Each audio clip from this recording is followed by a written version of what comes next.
What's up, Everyday Athlete Podcast Network listeners? Thanks for joining me for this special edition of the Fireside Chat.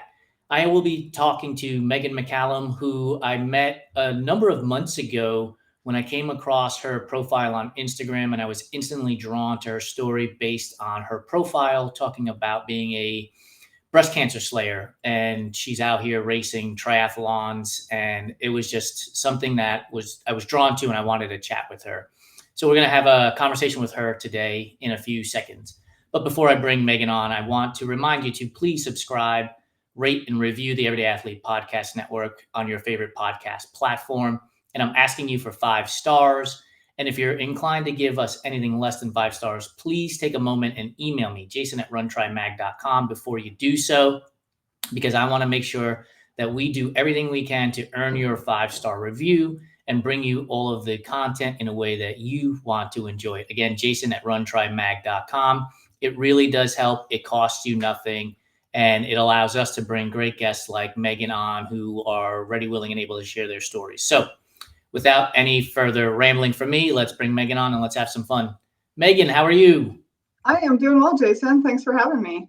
You know, it's one of the funniest things. I say this quite often. We chat for like 10 or 15 minutes before I bring you on, and I already know how you're doing it. And I say, hey, how are you doing? Right. Yep. Still doing great. You haven't changed your mind in the last 30 seconds about getting off the show. No, not quite. No regrets. Let me ask you this question out of the gate.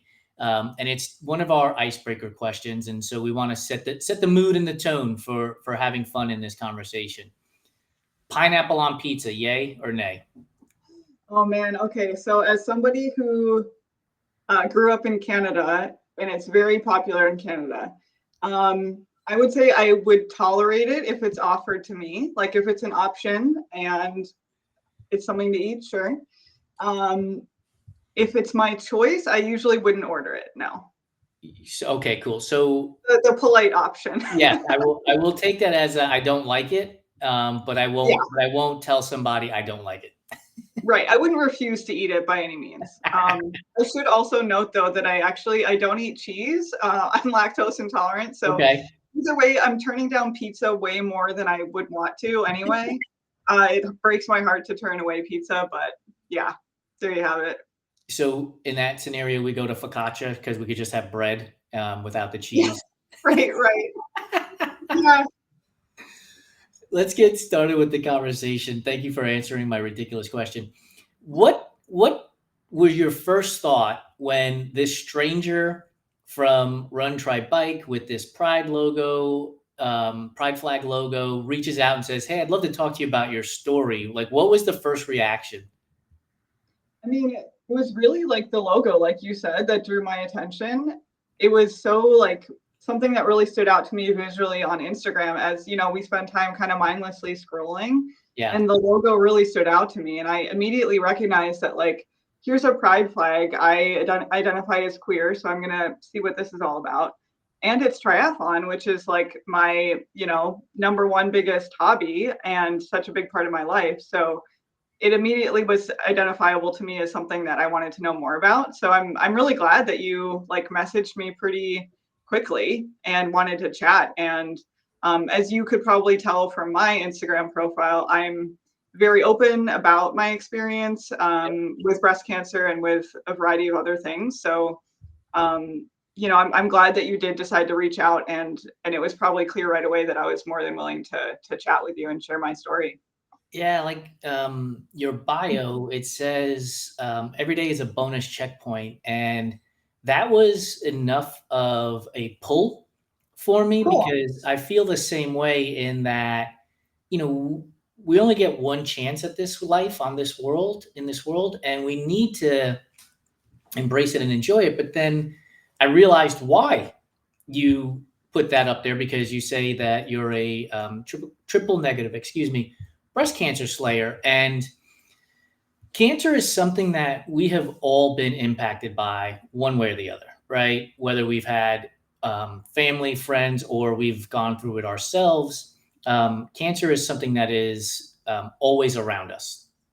And I lost my dad when I was 23 years old to cancer. And so there was that second pull. I was like, okay, I want to talk to her because she's gone through it, and I want to be able to have a conversation with her. So before we talk about the breast cancer piece, can you walk us through how triathlon came to be in your life? Because I know that they're basically connected to each other. Yes, absolutely. Yeah. So I started triathlon through a program called Team Phoenix, which is based here in Milwaukee, Wisconsin. And it's a program specifically for women who have been through not breast cancer specifically, any type of cancer. And it's a program to coach these cancer survivors.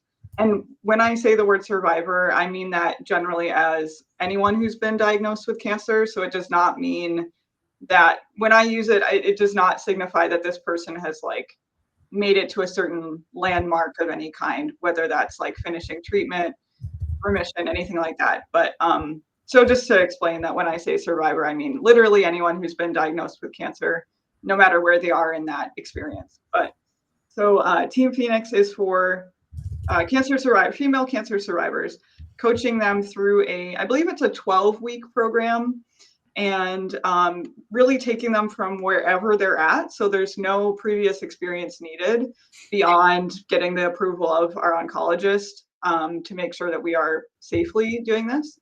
But no experience needed. So really starting from ground one, or from square one, if necessary, taking us all the way through with swim, bike, and run so that we can all do a sprint triathlon. And that's kind of the culmination of the program, is that we all race in it's a public triathlon in Wisconsin that we all sign up for. So, and I probably extending the lead on the story here. You had been diagnosed with breast cancer. But this was after many conversations with many doctors that weren't taking you seriously, correct? Right. Yeah. So I found my tumors on a self-exam when I was 31 years old, and kind of had like a gut feeling that something wasn't right and that I really needed to get it looked at. And yeah, it took several rounds of seeing doctors who, really their first reaction oftentimes was bringing up my age and how it was very unlikely to be cancer because of my age. Yeah. And not really knowing any better, I wanted to believe them. I didn't really have any experience with serious illness. I didn't know that a doctor can be wrong, unfortunately. Yeah. So it took many, many rounds of talking to doctors, even biopsies that unfortunately were false negatives. So, even with a biopsy, a doctor felt very confident to tell me that I didn't have cancer. But unfortunately, that biopsy was not correct. So it wasn't until many months later that I actually was correctly diagnosed from another biopsy. What's the internal feeling like when your gut is telling you something is not right, and a doctor is telling you, nah, nothing is wrong? Because we're sort of trained, shall we say, to believe doctors, right? They've gone to medical school, they've done all the things, and so they're right, but your body and your gut and your mind are telling you they're not right. Like, what's that internal conflict like? I mean, yeah, it really was a conflict because on one hand, I wanted to believe them. I didn't want to have cancer. And I also was very uncomfortable questioning a doctor's authority, rocking the boat, standing up for myself. Like I said, I didn't really have any experience with illness of this kind, of anything serious. And I didn't want to cause problems, by speaking up, which in hindsight, I'm like, oh my gosh, like that's, I'm so glad I eventually did. And it took a lot of just like working against those feelings of like, oh, I shouldn't question them. I shouldn't, um, you know, suggest that they could be wrong. But eventually I had to overcome those feelings because something inside my intuition was just becoming louder and louder that this was not right. And I really, truly needed to get it looked at and fixed. So was there a moment when a doctor finally gave in? I don't even know what the right word would be in that scenario. Like, okay, I believe you, which is a positive. Okay, I believe you. Or was it, like exasperation? Fine, I'll take a look. Sure, it was kind of a mix of the two. So it wasn't until the actual like 100% sure diagnosis that a doctor actually said they believed me. So even leading up to that last biopsy, the doctors were still telling me, like, we're pretty sure this is not cancer, like, kind of like, you're crazy. Not actually telling me that, but all the way leading up, they were saying like, no, this really isn't cancer, but sure, if you say that you want another biopsy. At that point, I had two tumors and they had both grown like very large, and they were causing me like almost constant pain. Yeah. And so at least I had that to kind of help convince them that, hey, this is a quality of life issue. Right. Whatever you want to call it, if you don't believe me that it might be cancer, sure, but could you please like remove this because it's causing me a lot of pain. So they did agree that yes, this is probably something you should have removed because of the pain, but it's not cancer.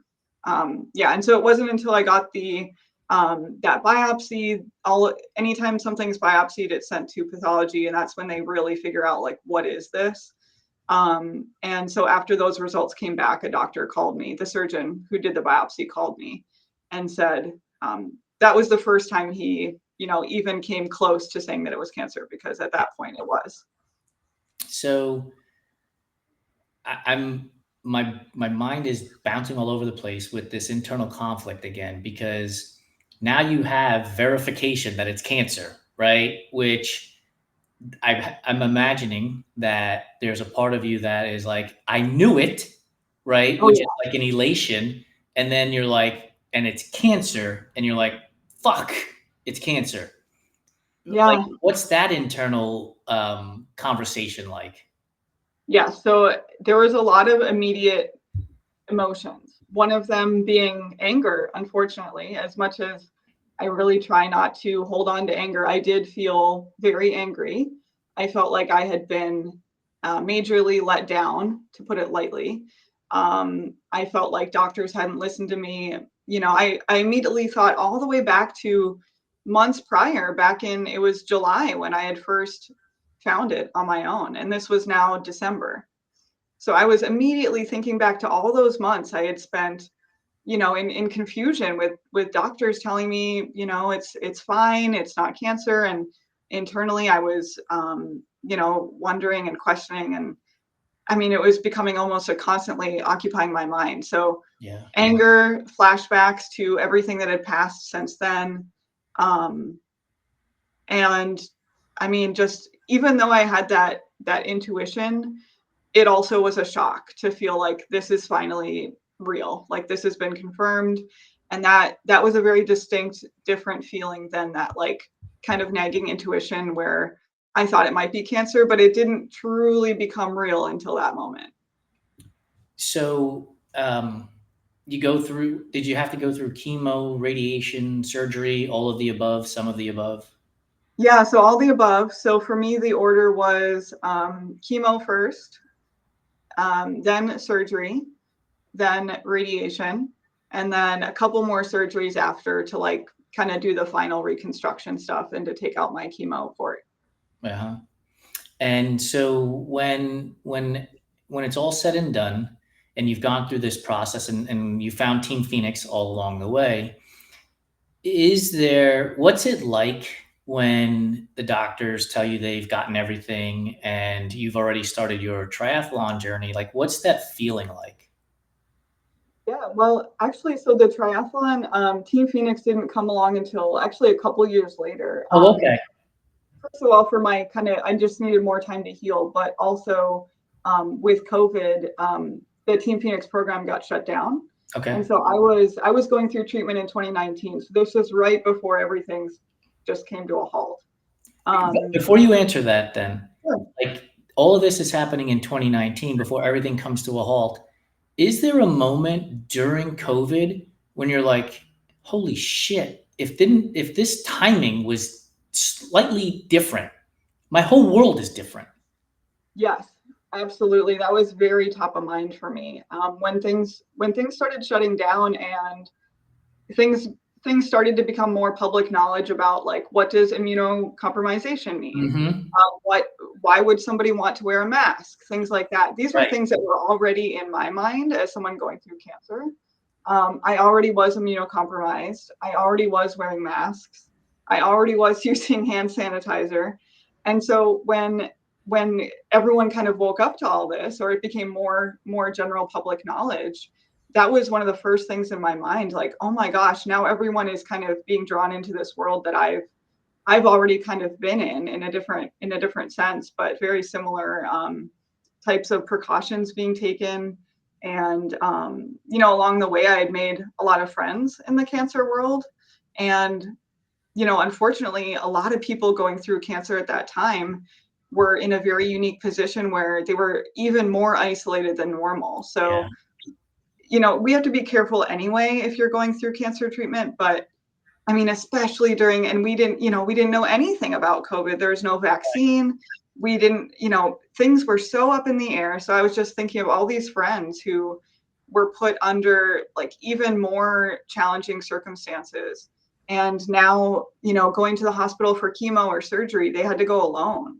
And, Right. they couldn't have family with them to support them. And yeah, it was such a unique combination of circumstances that it was really strange how connected they were. Your voice kind of cracked with the idea of people going to chemo and radiation on their own. Yeah. Is that because it brought you back to the moments when you had to go there, and if you had to do it alone, it would even feel more lonely? Yes. I think one of the biggest parts about my cancer experience that I guess I didn't really expect, but that hit me very hard was loneliness. Yeah. Even if you're not physically alone, which again during COVID a lot of people were, but even if you are fortunate to have people with you, um, you can still feel lonely, Yeah. even if you're not alone. I felt lonely in the sense that like I was so young and I had never seen anyone my age go through something like this. And I felt like I was in a place where it was very hard for people to understand and relate to me, even if they really truly wanted to. It was just hard to get any kind of like connection with people because it was such a foreign experience. Yeah, it's we often hear the words "you're not alone" in regards to mental health, and while cancer is a physical scenario, the mental health aspect of it too is something you have to deal with in that scenario. And I'm going to go off script here a little bit and let people know, like, you are not alone. If you are going through some shit, trust me when I tell you, you are not alone.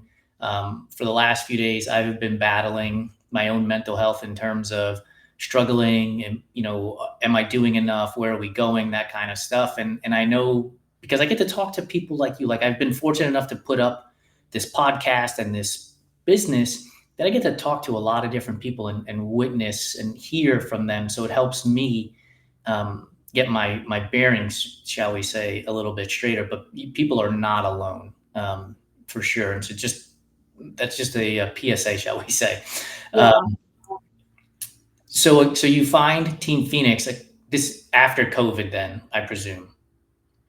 Yes. So I had found Team Phoenix when I was in treatment. I was kind of furiously like Googling, what can I do once I'm done with treatment? I need to do something with other cancer people. I need to go like really live life as large as Yep. possible. So Team Phoenix was one of the things I had found.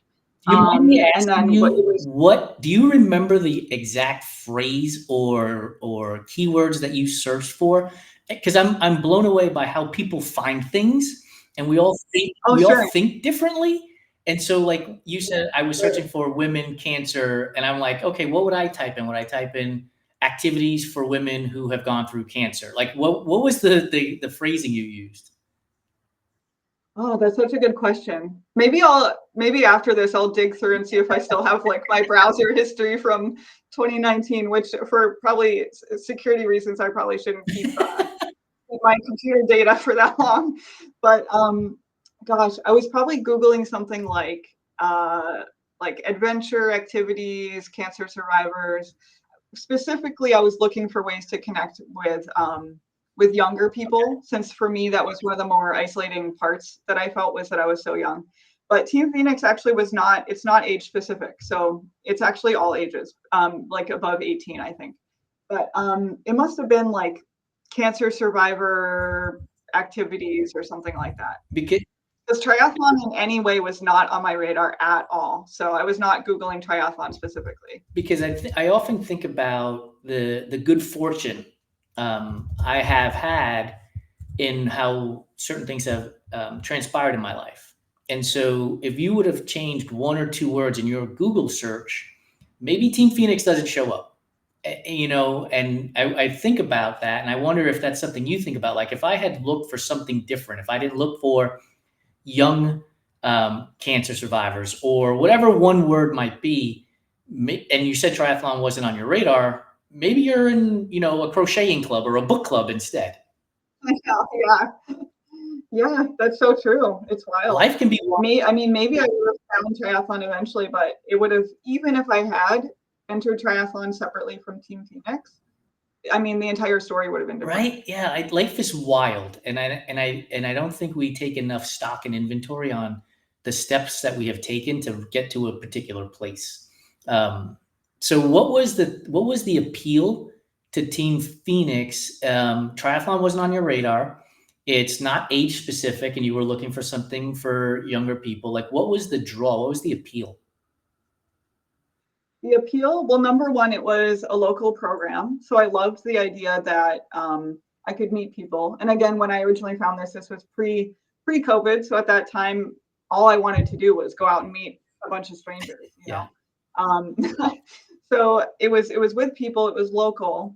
And, kind of to go back to kind of set the stage a little bit for my like personality pre-cancer, I had been in a little bit of a shell. I think I've always kind of been, a unique person. Like I like to have, interesting, engaging conversations with people. I wasn't a total introvert, but I was very like kind of controlled, and like I didn't like to venture out into the unknown too far. So I would have like a little bit of adventure, but like nothing too extreme.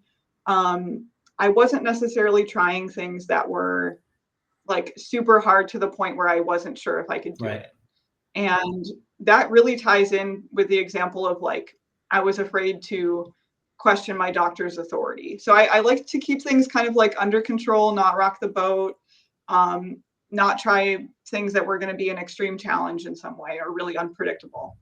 So when I saw Team Phoenix, I thought, well, this is like the perfect example of something to get me out of that mindset, because I know for sure the way I am right now, I am not capable of completing a triathlon. I barely know how to do this stuff, except for, I can bike. I'm a pretty decent cyclist. But other than that, I've never raced any of these things in any form. And I'm really starting from bare bones with like swim and run. So I thought, if I'm going to really step outside of this comfort zone, if I'm truly going to challenge myself, this is like the epitome of a Yeah. challenge for me. 3 challenges. Yeah, yeah, We often forget that, it's triathlon, it's a single sport, but it's really 3 right, disciplines within the single sport. So, as you right. start training with Team Phoenix, are the endorphins like raging? You're like, "Holy shit, I really like this. This is a lot of fun." Or is it, "Man, this is really hard, but I just need to keep showing up?" I think it was more the latter. I think in the moment, like in the progress of the program, I was enjoying the social aspect. I was enjoying the training, especially that it was like outside. It was really nice to get outside and exercise, especially after all of us had been through, multiple months of lockdowns of various stages. Um, so in the moment, that's what I was really enjoying, was being social, being outside, being physically active. And I think it really wasn't until the race itself. So at the end of the program, we all do this race. That's when it clicked as more of a, like, this is something I want to pursue beyond Team Phoenix. And this is something that is going to really shift my lifestyle in big ways. Is the event put on by Team Phoenix, or is it a local event that you register for as a group or as a club? Yeah, so it's a local event. So it's a there's a triathlon series in Wisconsin that's it's mostly, so there's 7 races in the series, and they are a mix of sprint and Olympic distance, and then they're kind of scattered around the Madison and Milwaukee areas. So we signed up for one of those races in the series. So I want to compare and contrast to going to get chemo, radiation, diagnosis, surgery, and being at the start line, right? Everything has a different level of nervousness to it. And I'm wondering if when you're at the start line before the swim starts, if the level of nervousness is sort of replaced by this idea, like, I've done harder shit already. Like, we can do this too. Like, what was the mindset at the start line? Oh, absolutely. Well, I'm so glad you bring that up, because that is a huge part of Team Phoenix that probably I wouldn't have experienced nearly in the same way if I had tried triathlon on my own. So a big part of the Team Phoenix experience is the coaching and the camaraderie and the, like, really, really great support of the staff. So all along, they're like pumping us up. We do like a group cheer before we go to the start line. Like, they're practically at the edge of the water, like cheering us on. Like, they are as close as they can get, like screaming at us, like in positive It's ways fantastic. the whole time. So we can, anytime your head's out of the water, you hear everyone cheering for you. I mean, it's incredible. And one thing I'd love to share from Team Phoenix is one of the things we talk about is that, or one of the little kind of like taglines we have is chemo, surgery, radiation, not by choice. Swim, bike, run by choice. So it's really showing you those 3 things. Yep. And comparing them, they compare, like, it's such a cool little like mashup to show the difference between the 2. Yeah, and it would get your head squared away too, right? And if it's been something that's repeated, it's there all the time as sort of that mantra to keep you moving forward when things get hard. And they do get hard. I don't care what anybody says, whether it's a sprint or an Ironman, there are hard moments in racing. So what's it like? You go through, you swim, you bike, you run, and now the finisher's arch is here, and you're running towards the finisher's arch. Like, walk me through the mindset as you're coming down the finisher chute towards the finish line. Oh man, it's amazing. So like I said, there are so many, like, Team Phoenix family around at the race. And so not only do we have like Team Phoenix coaches, we have a medical director, all sorts of people, volunteers who have helped us train all season. So all those people are at the finish line cheering us on, like they're standing in the chute. And as we go by, if you want, you can have them like give you a high five or whatever as you go on. And then at the end, our medical director, Coach Leslie, was standing at the, like, behind the finish line, like facing me. And so, like, as I run across, she's right there to give me a big hug.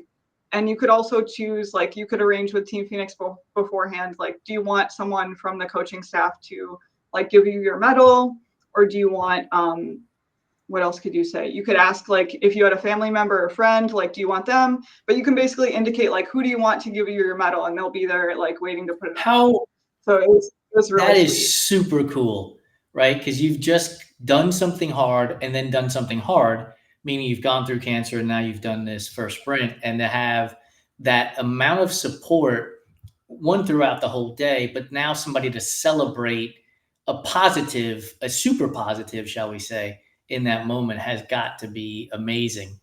So, Team Phoenix, you get through your first sprint triathlon. Is the first thing in your mind, I need to do another sprint? Or is it, that was fun, I had a great time, Team Phoenix is wonderful, I'm going to go join the book club? I knew pretty immediately that I wanted to do more. I wasn't quite ready to do more that same season. I'm pretty sure I didn't do any more that same season, but I did keep training. So I just kept training, and I Yeah. was like, I'm not training for a specific race. I just really like to swim, bike, and run. And one of my biggest kind of like projects after that with my training was like, I really want to become a stronger swimmer, Okay. because right now, or at that time, that was my weakest of the three.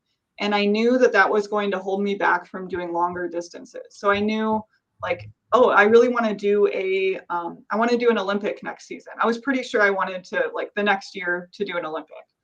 And I thought, well, there's no way in hell I can swim that long right now. Like, Yeah. absolutely no way.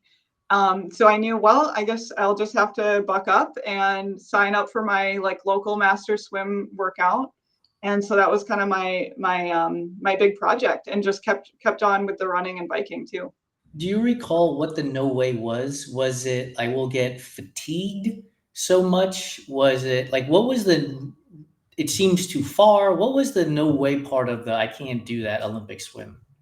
Sure. So I think what, as is somewhat common among swimmers who are somewhat new, or didn't have training when they were younger or in high school, a really common challenge that occurs is that our breathing is not regulated. And so that's kind of the baseline. If you are not regulating your breathing when you're swimming, it's really easy to get a really high heart rate, Yep. and suddenly you need to be like panting Yep. in and out of your lungs, and there's no way you can keep your head down if you're doing that.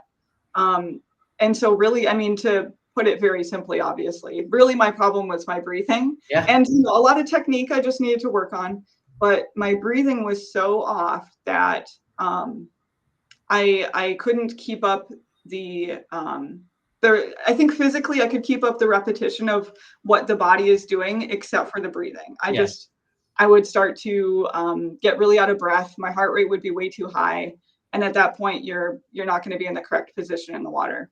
100%. I'm an anxious swimmer when it comes to triathlon racing. Yeah.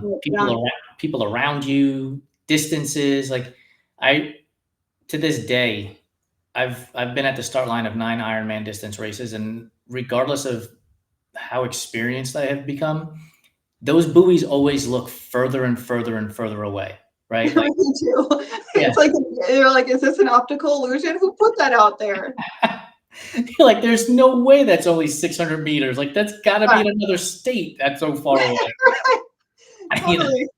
And so I understand that completely. And I'll tell you a story. I was racing the U.S. Open in Rockwall, Texas, and it was in October. It was cold, um, light drizzle, gray Oh, skies, and you jump in the water, and I start swimming, and immediately my breathing is way off, just way off. And I get to a kayak, and I hang on, and the volunteer is super duper awesome, and she's like, "You got this. Just hang on to the kayak until you're ready. Get your breathing underway, everything else." And talking to her, and then finally, and I had just raced Ironman Texas earlier that year, and so like I just spoke to myself somewhat negatively, but I was like, "You're a fucking Ironman. You can swim this Olympic distance event, dude. Like you've gone twice as far." And right. and so but then you get into the pattern and the breathing, and then everything else falls into line as you start moving. So I totally Yeah. understand where you're coming from with the breathing aspect.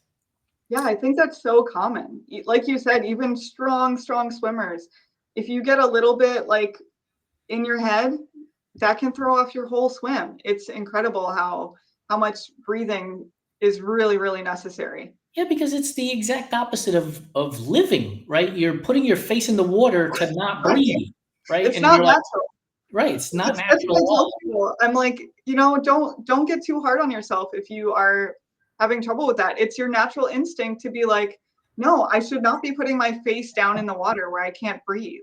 Where's the oxygen? Because it's not down Right. here. Right. Yeah, exactly. So, yep, everyone does it at some point.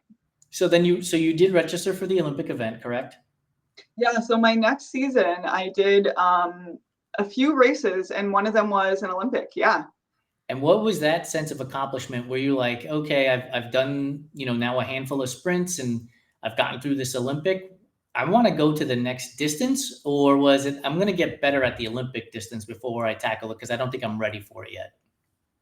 Yeah, I knew I wasn't in a hurry to rush ahead. But when I did complete the Olympic, it definitely did cross my mind that like I feel like with the same approach, training, making, especially with the like building up my swim, because the other two, I had already biked many, many more miles than an Olympic, and same with Yeah. running. So I knew it was the swim that was kind of going to dictate my pace of progression.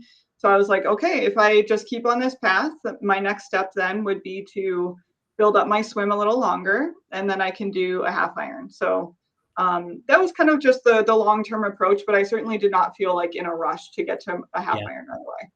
Mentally, where are you in comparison to the cancer diagnosis now? Now that you've done a handful of sprints, you've done the Olympic, you're getting this idea that I can go longer, and you're getting further away from the diagnosis and the treatment for your cancer. Where does that play in your lifestyle now? And you're not, or in that moment, like, are you, I'm doing this because I want to continue to prove that I'm stronger than the cancer diagnosis. Is it something that you're pushing to the side? Like, where does it sit within this whole realm now? Sure. Yeah, that's a good question. I think, like you said, towards the beginning of my triathlon experience, it certainly was very connected to cancer and like recovery, kind of like proving to myself that I could come back even stronger, all those things. But I think the more I got into triathlon, the less it became about cancer, and the more it just became like kind of a whole new lifestyle that I was getting really, really into and feeling really empowered just as a human being and not even necessarily as a cancer survivor. Yeah. I think over time it kind of trickled down where it's like, of course, cancer is always going to be part of my story and I'm very open about it. Yeah. But I do find myself sometimes like, people love to talk about triathlon. If they're curious about it, they'll ask questions. I'm sure you get this all the time, and many of us can relate to this. But oftentimes I'll realize like, wow, someone's asking me about triathlon. We're having this great conversation. And oops, I think my Siri just went off. But we'll be having this great conversation, and then at some point I realized like, wow, I haven't even explained the part about like how I'm a cancer survivor. Like this person Yeah. doesn't even know, and maybe it will come up in the conversation if they ask like, how did you get started? But Right. it's funny to think that like now it's not necessarily as closely tied. It is part of the story if it comes up, but yeah. Yeah, I mean, you're not wearing a lanyard around your neck with a Right, badge that says cancer survivor, right? So right. unless they read your bio or they're introduced to you because of that, and they're maybe a family member or they themselves are going through the cancer diagnosis, they wouldn't know, that Megan has gone through breast cancer and is now racing in the triathlon world. Um, 70.3 comes around, right? And what is that like for you in the moment of accomplishment in life? I feel like so I had kind of had this, like I was explaining, this long term, like I really want to work towards this. And yeah, I felt like if there was going to be anything to make me feel like really proud, like really a challenge I had worked towards, it was going to be this 70.3. So um as I had mentioned, it was really the swim that was kind of guiding my progression. And so before my first 70.3, I mean that spring, I was still like barely making my way up to the distance I needed to go. And so I had like just about made it there. And so at that point, it was certainly not an easy swim by any means for me. Yeah. I was like, this is my absolute max distance. Like I know I can do it, but I really need to make sure I'm like not freaking out, not getting in my head, because I'm still in that place where like if I do get thrown off mentally, there is a chance I wouldn't be able to finish it. So Right. so yeah, I just had to stay really grounded, honestly. Really being mindful. And I think this isn't something that you and I have talked about much, but or maybe at all, but I also practice yoga. Okay. Um, and I really think that mindfulness and just being really in tune with what's going on both in my mind and body, and like acknowledging it, just being really aware of what's going on and doing what I can to move through my current circumstances with whatever's going on in my mind. I think that has been really, really helpful. Was yoga something you were practicing before the cancer diagnosis, or something that came about afterwards as another outlet for anxiety and stress and dealing with everything? It had been something I had turned to pretty occasionally, I would Okay. say, prior to cancer, and now much more post cancer. And actually, I've started teaching yoga too, which is something I never thought I would do. That's But yeah, awesome. I'm teaching yoga as well now. That's so cool. Yeah, We don't know where life is going to take us, and right, we have to be open to opportunities, and sometimes take the opportunity without it being afforded to us. So that's awesome. Very cool. Are yeah, you are you the kind of person, not today, not as you're teaching yoga, but when you first get started? Because I know for me, like, I know yoga is supposed to be relaxing and mindful and everything else. And it is eventually for me. Like, I'm the guy in class who's namasteing asleep, right? Like, I take a nap during that part. But at first, like, the competitive drive, like, oh, look at that, look at Megan, she's getting deeper into her stretch than I am. I need to get deeper into my stretch, right? And yeah. it's less about me and more about, like, how do I get into a deeper stretch? Like, so when you first started, was that competitor in you there? Like, I need to do what my mat mate next to me is doing. Oh yeah, absolutely. I think especially like way earlier on in my like yoga experience, yeah, I think that's so common. I think It's so many, wild, yeah, so many of us get in our heads and we get really worried about yoga kind of being a performance for other people, right? especially with like the layout of the room and like you said, like looking at the person next to you, or if there's mirrors. Absolutely, I was guilty of that, and it definitely takes like conscious unlearning to be like, nobody here is watching me. Yeah, The teacher is watching for safety reasons only, or yeah, to help me if I want some feedback. But nobody is watching me from a place of judgment, and most often nobody is watching me. Period. yeah. But if somebody is watching me, it's not from a place of judgment. They can't hear the monologue in my head. Like, just stay focused on what I'm doing and what my own body and mind are saying to me. And but that's hard. It's much easier said than done. I want to ask you this question as triathlon, so swim, bike, and run, and yoga are outlets, right? It's our opportunity to get away. And so my presumption is you use those for getting away from the cancer mindset, diagnosis, thought process today, away from divorce that you have experienced, and so have I. It's an outlet to get away from it. But and for those of you watching, you're probably wondering why Megan is missing her two front teeth, and it's because she had a bike accident recently, and so now, like, the thing that you use triathlon as an outlet to get away from this idea of thinking about cancer and divorce and some of the negative stuff is now maybe one of the negative things, right? Like the trauma from the bike accident. So how did you process that? Was yoga the thing that you leaned on? Was it family? Was it a combination of all of the above? Yeah, I think it was a combination. And I guess I feel fortunate that although the accident itself was awful and definitely traumatic, like you said, and as people can see if they're watching, I lost my two front teeth, and that recovery has been really hard. But I do feel fortunate that, um, at least up until this point, I haven't felt um, like that accident made me like paint any kind of like negative picture of triathlon in my mind. Like I don't I didn't feel any hesitation to continue training, actually. Yeah. It didn't really change my passion for triathlon like at all. There was a little bit of obviously physical pain, Yeah. that I had to like take it easy for a while. And a little bit of like PTSD specifically with the bike I was riding when I crashed. But luckily I really it didn't like leave a bad taste in my mouth for the sport in general. Yeah. It really just felt like, this is a time that, unfortunately it's really bad timing because it was at the beginning of my tri season and I had to cancel a bunch of races, including the 70.3 for this summer. But so it was a very unfortunate timing, but it was like, this is just an opportunity for me to rest, recover, really check in. And I think if it had been a moment for me to maybe put triathlon on the back burner, maybe just step away for a bit, I would like to hope that like that would have become clear to me at that time when I was kind of resting up.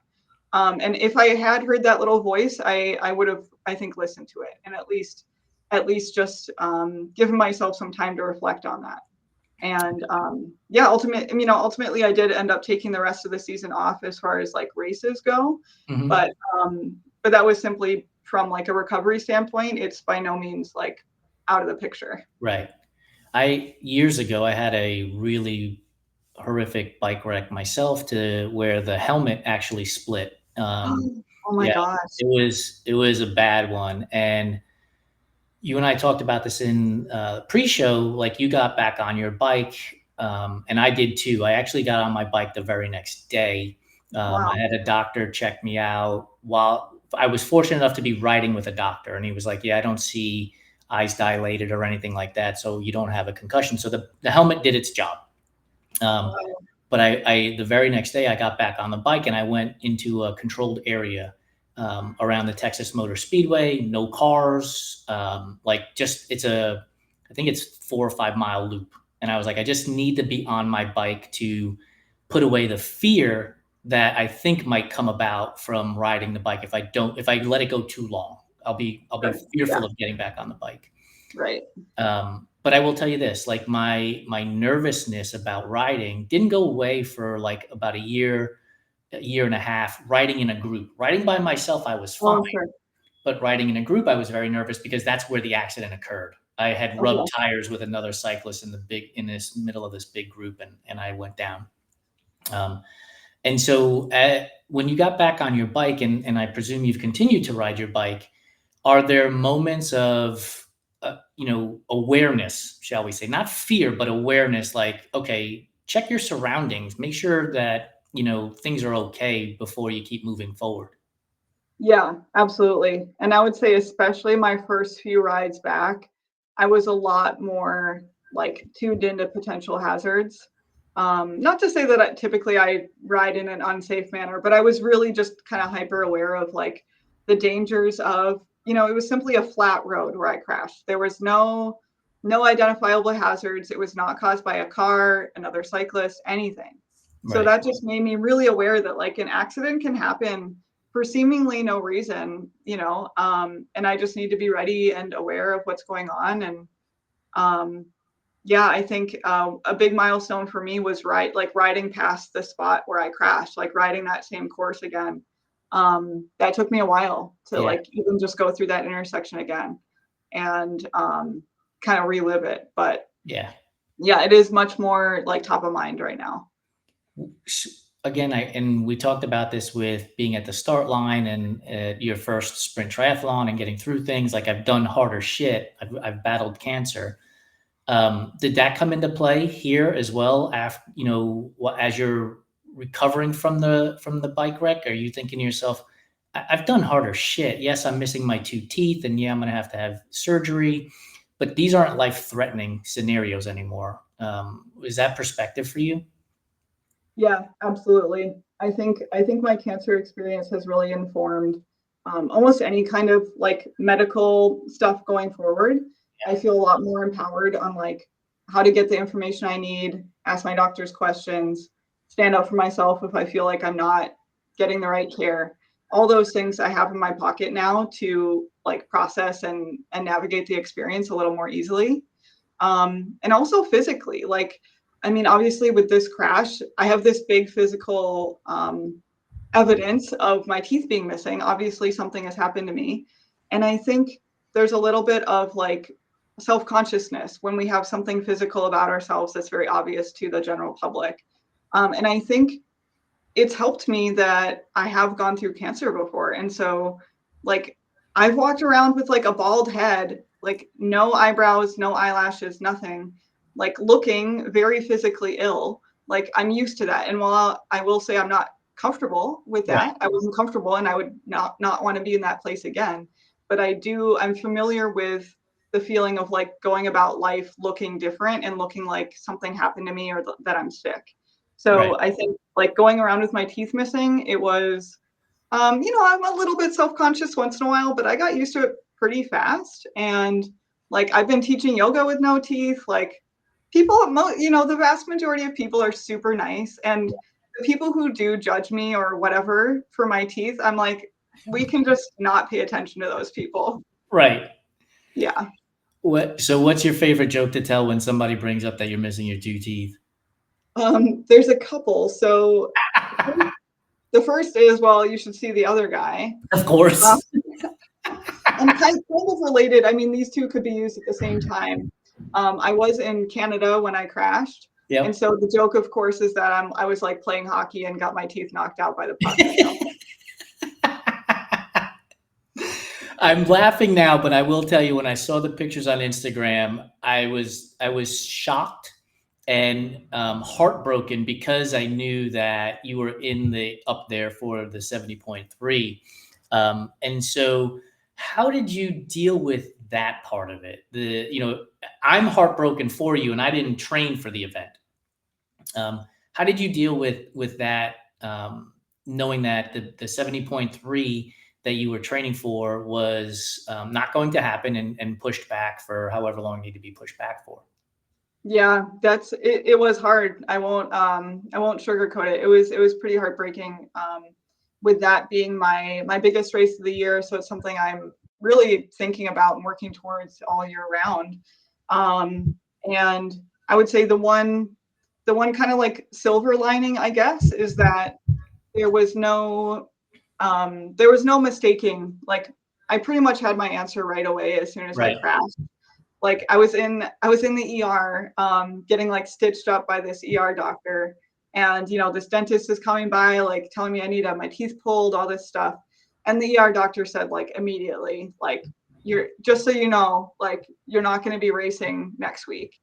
And so there was no like trying to like sneak around the truth. I was told the truth right away, that the hard truth, that I wouldn't be racing. And so I wasn't sitting with that idea for very long, like, oh, maybe I can still race. Like, no.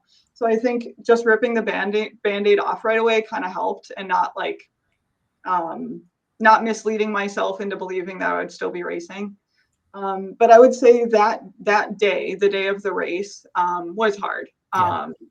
And I was, feeling a little sorry for myself, just kind of grieving that a little bit. And I couldn't bring myself to go to the race.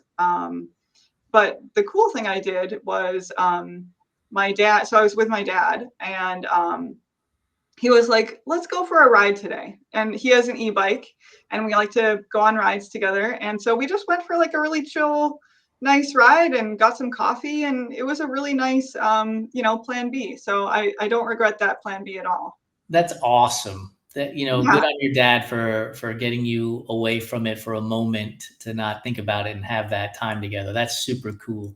Yeah. I want to drop a little light humor into this conversation, because you said you're back swimming, and I'm bald, and I know when I swim without a swim cap, it's like a weird feeling for me. And I know, like, I had at one point like a trail beard, as much of a trail beard as Jason can grow, which is like 7 whiskers, and even that felt like having the water go through that. So as you're swimming, like what's it feel like to not have your 2 front teeth? Like when you turn to breathe, you open your mouth, what's that like? Yeah, it is a weird sensation. It's hard to describe, but it feels like maybe it's an advantage because I can get like, don't do that, because you know that people are going to be like at the dentist, can you take these out? Because I can be a faster swimmer for this Ironman. Yeah, just like a little turn, and then I can get more air in between the teeth. Yeah, I don't even really have to open my mouth. Just put the thing in.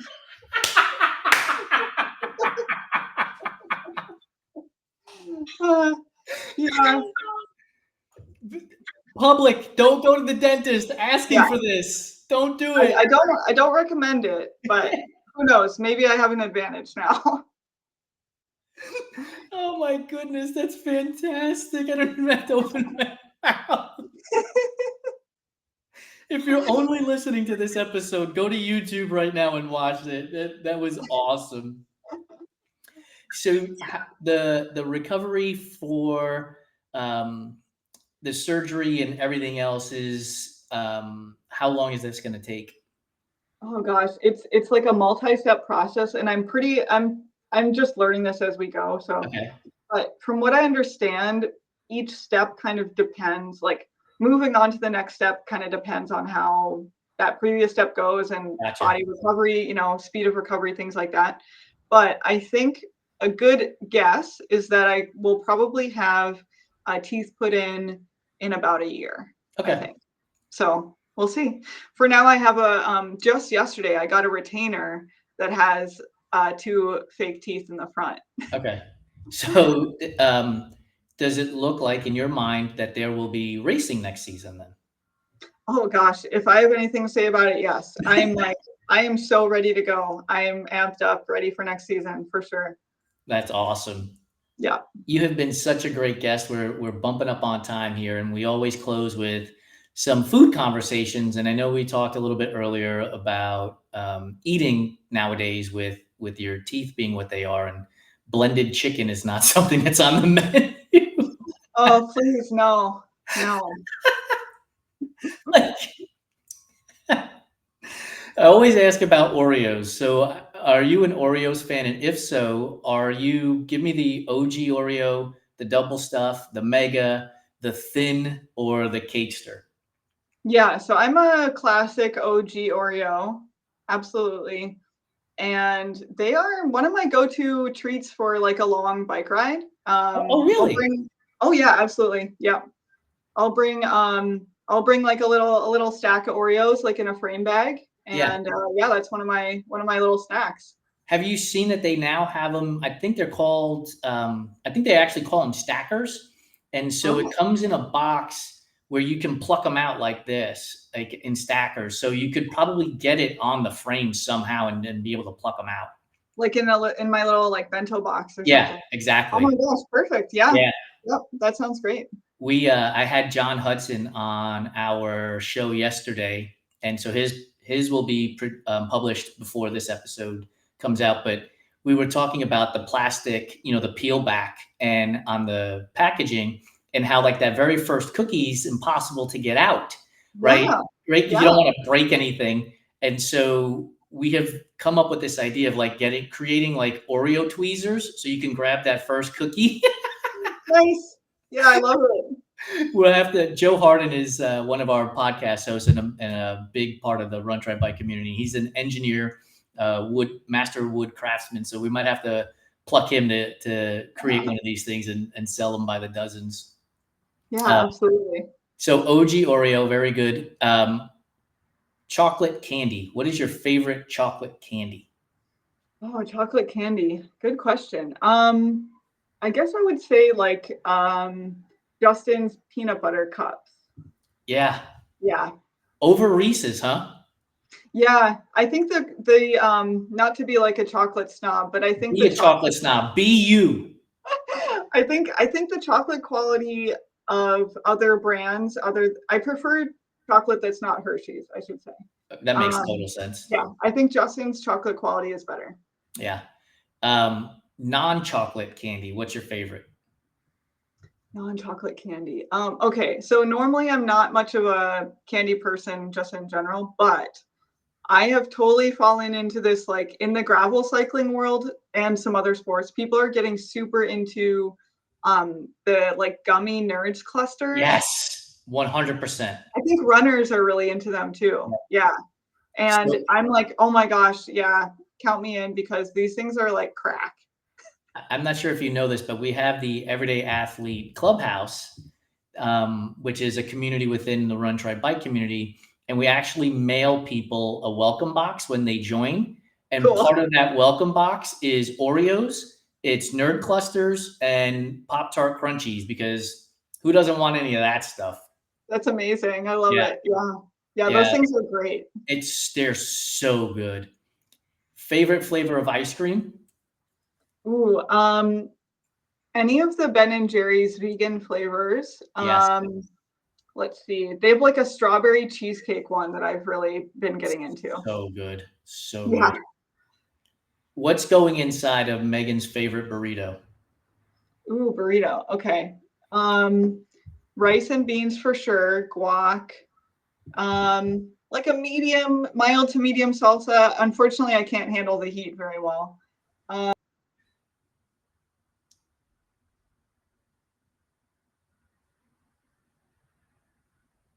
Oh no, did we lose you? Let's give it a few more seconds. Let's see if Megan comes back. Hopefully we haven't lost her for good. Oh, this was such a great conversation.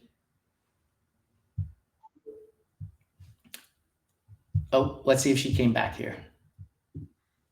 Are you back? There we go. Awesome.